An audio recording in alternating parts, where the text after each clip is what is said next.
কিবা হব কিন্তু আজি 1.5 বছর বেশি হল চুক্তি করাতো আজির লগে কোনেও একদম হেরি করা নাই যে মানে মানুষটা ওলাই আহক বাহিরত আহক কিবা এটা করক যদি বড় মানুষ হয়ে পেলে বড়ুর দিকে দেখা নাই তাহলে আমাক কি চাব না চাই রঞ্জন দৈমাৰী আজি কিমান বছর হয়ে গেল সি চুক্তি যদি কৈছে সি বাহিরত থাকিব লাগে কোনো সরকারে হেল্প করছে হেল্প করা নাই প্রমোদ বড়ো সি নিজৰ ছাত্ৰ লৈ আছে আমার ভাইটিক লৈ গেছে সি সময় নাই কথা কব কার কারণে পাইছে রাজনীতিটো আমার তেজ দিয়ে আমার চকুর পানি দিয়ে পাইছে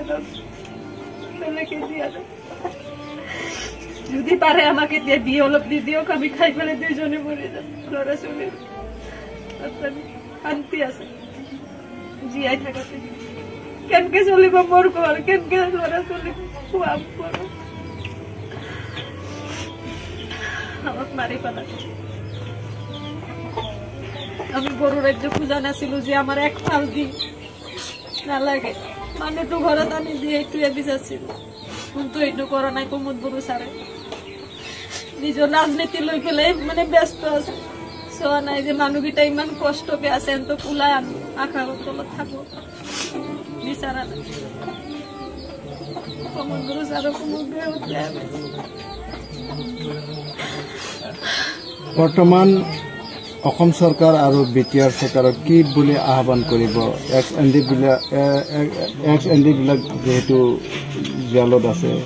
যাৱজ্জীৱন কাৰাদণ্ড কৰিছে উচ্চ ন্যায়ালয়লৈ আৰু বিটিচি চৰকাৰ আৰু অসম চৰকাৰে কি আহ্বান জনাব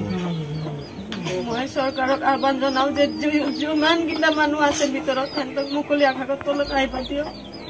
তেন্তে চলি ফিৰি খাক নহলে আকৌ 15 আগষ্টৰ পিছত আকৌ এনেকে আন্দোলন হব আৰু বহুত মানুহ মৰিব তেতিয়া দায় কোনে ল'ব চৰকাৰে ল'ব লাগে তেতিয়া ময়ো যোগদান দিম যেহেতু আমি দুখতে থাকছো তেতিয়া আমিও যাম যোগদান দিব পাৰো চৰকাৰৰ তাতে মোৰ আহ্বান জনাই যে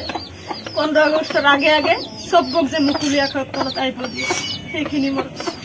আহ্বান থাকিল আৰু जय बड़ियारी।